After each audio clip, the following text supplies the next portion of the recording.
बद्ध कंदर निलिंप निर्जरीधरस्तनोतु कृत्य सिंदूर कलानिदान बंधुरा श्रियं जगंतरुन् हर हर शिव शंकर तीव्र कंठ प्रलयांकर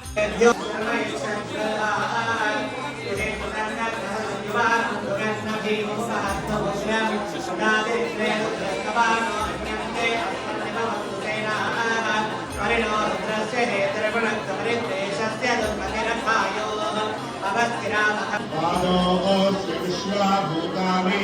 विपालस्यामृतं दिवि विपादोऽर्थ उदये